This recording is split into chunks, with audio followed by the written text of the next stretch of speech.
Hi everyone, it's Jimmy from Encore Tennis. Thanks for tuning in. In this video we're going to learn how to return the serve in tennis. So let's get into it.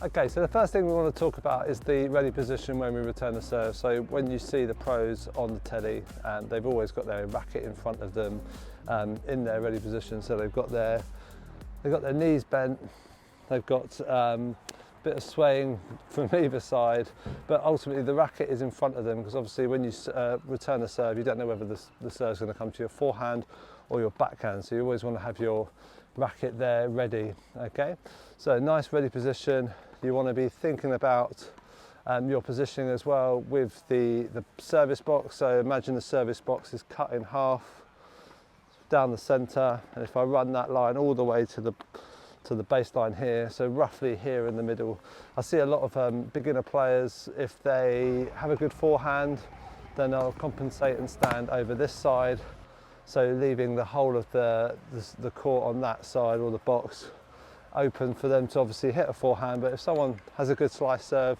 then 9 times out of 10 you're not going to get on the ball or you're going to hit a poor return. So always, as a rule of thumb, split the service box in half and get yourself in the ready position with your knees bent, and get yourself lower. The lower you can get with your legs, the lower centre of gravity you have, the more stability you're going to have on the return. Okay, so the next bit we want to talk about is the grip. So as a beginner player, when I teach beginners, I talk about holding the chopper Continental grip on the return. So how to get this grip. If I look at my hand, I'm going to hold the racket with from the bottom of my index finger all the way to the bottom of my palm. If I'm looking at the bevels on my racket, I've got 1, 2, 3, I've got 8 all the way round. So I'm looking for bevel number 2. Okay, so this is the chopper grip. So this is a really good solid grip, especially when you're starting tennis, because with this grip you can hit a forehand and a backhand return without changing the grip. So really good, effective way of just getting the ball back in court and in play. It gives us a flat racket face as well. So this flat racket face gives us lots of open strings and contact for the ball to go back to the opponent, hopefully deep, to cause them problems from there. Okay, so the grip I personally use, I always hold a backhand grip when I'm returning because a lot of the time I get players serving to my backhand. So I like to hold the Eastern backhand grip. So how to get this grip? We're looking at the bevels on our grip. Want to be holding bevel number 1 here. Okay, so this grip, again, if the ball's coming at speed, I can hit a backhand fairly easy. And again, I can maneuver a little bit my wrist and hit a forehand from this position. I mean, there's other players that will say, and there's other videos on YouTube that would say hold an Eastern forehand grip, but it really depends on the player, really, what you feel comfortable with. But as a safe bet, if you're starting to play tennis, if you're trying to get into tennis and you're literally trying to get high success rate with returner serves, then I would suggest the chopper grip, because this is really the best grip to use for your forehand and your backhand shots. It's going to give you a high success rate. You're going to have flat racket, open strings on the shot. I mean, obviously the pros do a variety of different things. I mean, I wouldn't say always copy the pros. Not all those things work for recreational players. Just start from the chopper grip and then see how it evolves. Okay, so we've got our ready position, we've got our grip. Okay, so the next thing we want to talk about is the split step.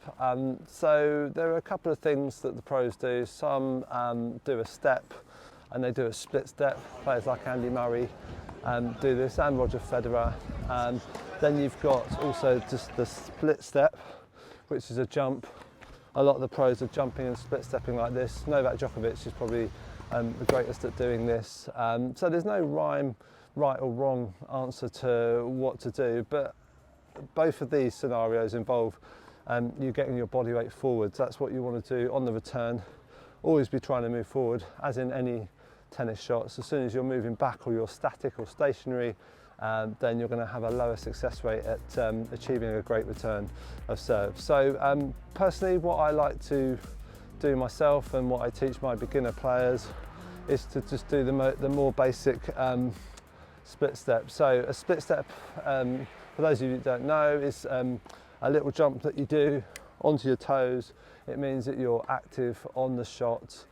It means that we're not on the flats of our feet and we're in motion towards the ball. We do this as our opponent strikes the ball with their racket. So as soon as they make contact with the racket and ball, we're split stepping, we're trying to jump forward, and then we're ready to take the return, whichever side it may come, okay?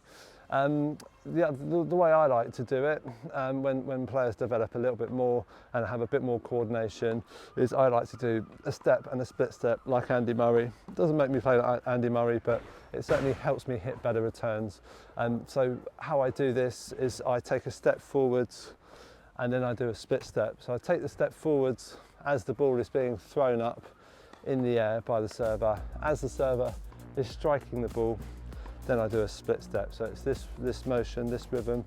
It's but throw the ball up, ball is struck, then we're moving forwards, hitting the return as it comes either side. Okay, so we're talking about now the speed of the serve and how to react and how far back to take our backswing. So simple rule is obviously if the balls are coming faster, then you take a shorter backswing. If you're receiving a second serve, then you're going to take a bigger backswing. So faster serves are going to be more likely serves that are hit flat or hit with slice. So those ones, yeah, again, you're just trying to take the racket not all the way back into a full swing, but you're abbreviating the swing, so racket back here and then blocking the ball out in front and just trying to get the ball back into play and get yourself into the point. Obviously on serves like a kick serve where the serve may be a little bit slower, then obviously you're more likely to be able to take a bigger swing at the ball.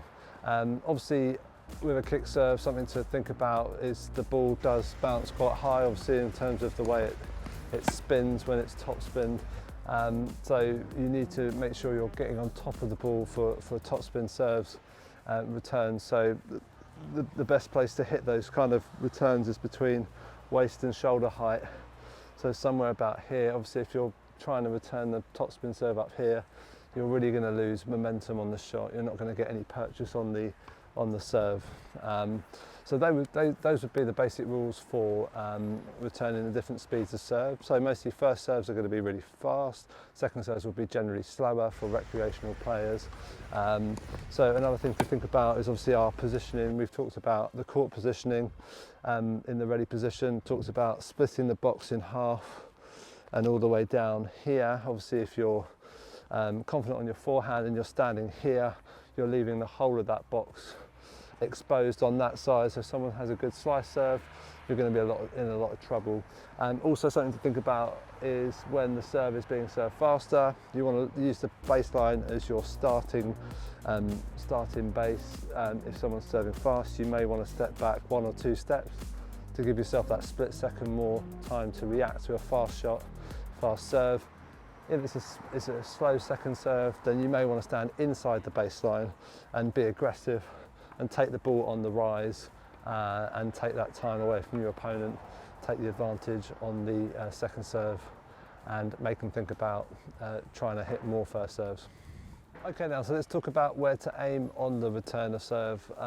There's a couple of basics you can apply that will help you get successful returns in.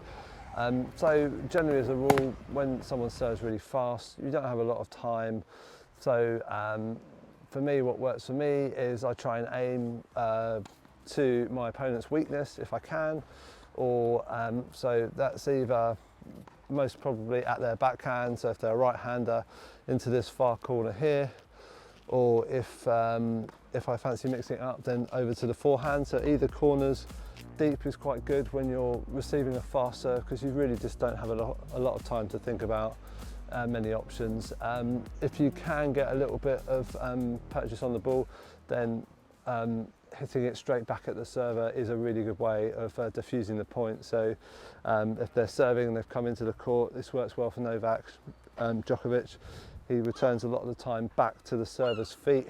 So again, when the ball is returned back at their feet, they don't have as many angles to play with, so it really does help get Novak into the points.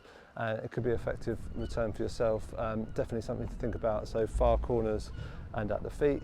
If the serve is a second serve, you've got a bit more time on the ball, then you may look to open up the angles. So thinking, if I'm standing inside the court a couple of paces, I could be looking at going at the shorter angle, where the service box meets the lines there on the singles tram line, or I could be looking at drop shots, so hitting the ball shorter at the net here. It's always a good effective way to mix up the pattern of play when you're returning. But obviously when the serves are faster and faster, you don't have that many options, because you literally are just trying to react, get the ball in play and try and win the point. Obviously second serves give you a bit more flexibility to be a bit more diverse with the angles that you choose and where to put the ball. So thinking of drop shots, more angles, and chip and charge, something that Roger Federer does quite well. Alcaraz does it as well, where you're chipping and then you're running to the net and taking the time away from your opponent. Okay, so the last thing to talk about is how to anticipate your opponent's serve. So there's a couple of things you can do. One thing is, if you know your opponent, you've played them before, think about the serve that they like to serve, think about the favourite side they like to serve to you. It may be your backhand, so you may think in a pressure situation, if they're hitting a second serve, you may be able to run round the backhand and hit a forehand and get yourself in the point, or hit a winner. You could also look at their court positioning. So some players, if they're going to serve out wide, they tend to serve out, well, they tend to stand out wider, so to give that away. Obviously if they're standing more in the centre, they may be trying to serve down the tee. I mean, there's things like, what helps me is I tend to look, a lot of recreational players will look at where they're actually going to serve.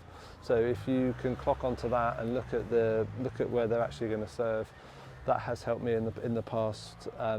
Also, obviously, Agassi and Becker famously, and Becker didn't know this obviously at the time, but his tongue would move and would point in the direction he was serving. So obviously this was a great thing that Agassi clocked onto, and obviously won him a lot of matches against Becker in the past. So there's little telltale signs.